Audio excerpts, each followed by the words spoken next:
Hello दोस्तों, Jaipur nursing के online YouTube platform पर एक बार फिर से आपका हार्दिक स्वागत है। तो आज देखेंगे हम अडल्ट हेल्थ नर्सिंग फर्स्ट, यानी कि मेडिकल सर्जिकल नर्सिंग, जिसे बोलते हैं हम adult health nursing. Answer writing tricks, क्योंकि AHN एक ऐसी सब्जेक्ट है, इसमें जो आंसर लिखा जाता है जो सेमेस्टर एग्ज़ाम की कॉपी में, वो आप ट्रिक के साथ लिख सकते हो। सबसे इजी सब्जेक्ट है, घबराने की बिल्कुल ज़रूरत नहीं है। अगर आपको कुछ नहीं आता तो भी कोई दिक्कत नहीं है, क्योंकि अब एग्ज़ाम होगी पास। ठीक है, तो सबसे पहले बात करेंगे हम क्या लिखना होता है हमें, क्या जो डिजीज होती है उसका फॉर्मेट होता है, तो उन सब के बारे में हम यहाँ बात करेंगे। सबसे पहले बात करेंगे हम कोई भी टॉपिक उठाओगे आप कि जैसे कि आपने उठा लिया निमोनिया। ठीक है, निमोनिया उठा लिया। निमोनिया में सबसे पहले क्या होगा, निमोनिया की डेफिनेशन लिखोगे तुम। डेफिनेशन, निमोनिया कौन से सिस्टम की डिजीज है? रेस्पिरेटरी सिस्टम की डिजीज है। फिर यहाँ पे तुम निमोनिया के टाइप लिखोगे, निमोनिया कितने टाइप्स का होता है। तो ये एक डेफिनेशन में ये टाइप से ये एक ही पॉइंट माना जाता है। सेकंड पे लिखोगे आप ईटियोलॉजी, कॉज, रिस्क फैक्टर, तीनों सेम ही है, एक ही है। चाहे आप ईटियोलॉजी लिख सकते हो, कॉज, रिस्क फैक्टर एक ही बात है, तीनों का जो मीन्स है वो।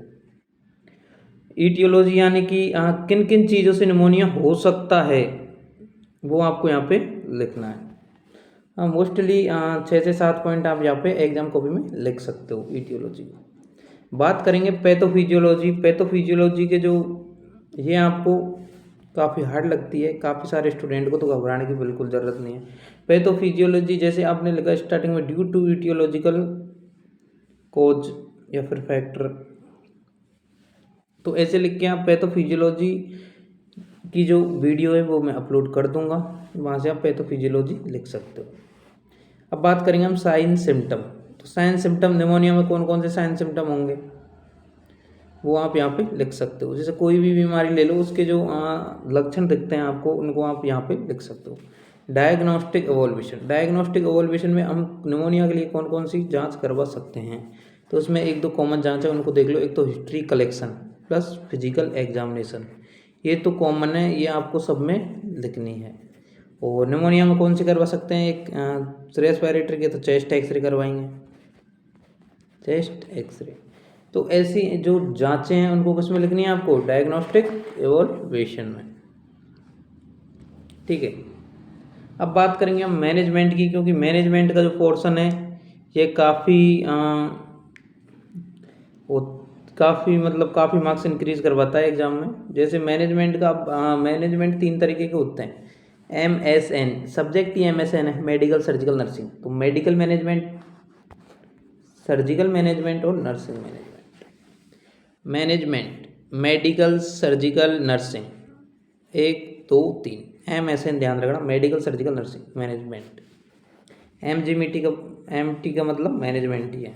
ठीक है, तो मेडिकल सर्जिकल नर्सिंग मैनेजमेंट, तीनों मैनेजमेंट आपको लिखने हैं। मेडिकल मैनेजमेंट में आएगी आपकी ड्रग्स वगैरह की, निमोनिया में कौन सी ड्रग्स हम दे सकते हैं, वो आ जाएगी मेडिकल मैनेजमेंट में। सर्जिकल मैनेजमेंट निमोनिया का शायद सर्जिकल मैनेजमेंट आ जाएगा इसमें। नर्सिंग मैनेजमेंट में हम एक नर्स हैं, और क्या जो नर्सिंग मैनेजमेंट यानी मैनेजमेंट हम उसको दे सकते हैं पेशेंट को, जिससे निमोनिया डिजीज सही हो सके। तो ये जो फॉर्मेट है ये मैंने आपको बताया है, बिल्कुल एग्जैक्ट आप लिख सकते हो एग्जाम में। सबसे पहले लिखनी होगी आपको क्या, डेफिनेशन, उसके बाद आप टाइप लिख सको, कोई भी डिजीज हो उसके टाइप्स। फिर ईटियोलॉजी लिख सकते हो, pathophysiology, sign symptoms, diagnostic evaluation और मैनेजमेंट। अब बात आती है कि 15 मार्क्स का क्वेश्चन होता है, तो 15 मार्क्स के क्वेश्चन में एक डिजीज के में हम कैसे पेज कवर करें। ठीक है, तो पेज कवर करने का ये कि डेफिनेशन और टाइप्स में, इसमें एक पेज इसमें कवर हो जाएगा आपका। ईटियोलॉजी, कॉज, रिस्क फैक्टर, और एक एक पेज इसमें हो जाएगा। पैथोफिजियोलॉजी में हो जाएगा एक पेज। कितने पेज हो गए, 3 पेज। 15 मार्क्स के क्वेश्चन के लिए बता रहा हूँ। साइन सिम्टम और डायग्नोस्टिक एवोल्यूशन एक पेज में, कितने पेज हो गए, 4 पेज हो गए ना।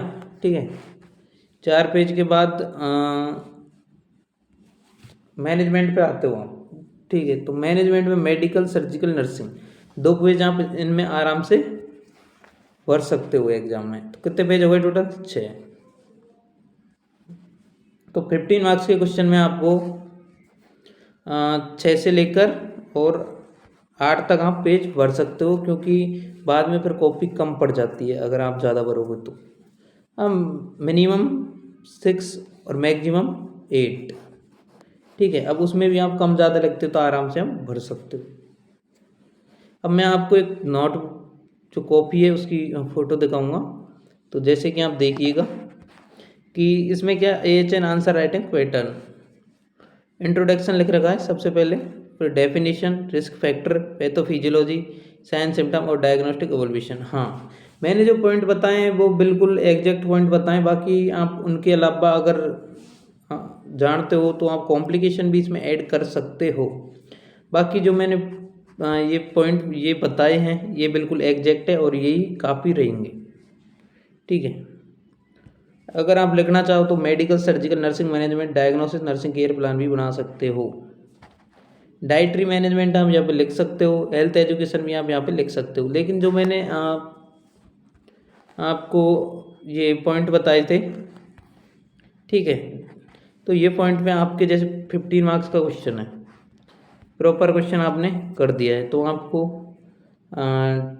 13+ मार्क्स मिल जाएंगे। क्योंकि सेमेस्टर एग्जाम में कंप्लीट मार्क्स किसी को नहीं मिलते कि 15 का क्वेश्चन है तो 15 मिल जाएंगे, ऐसा नहीं होता।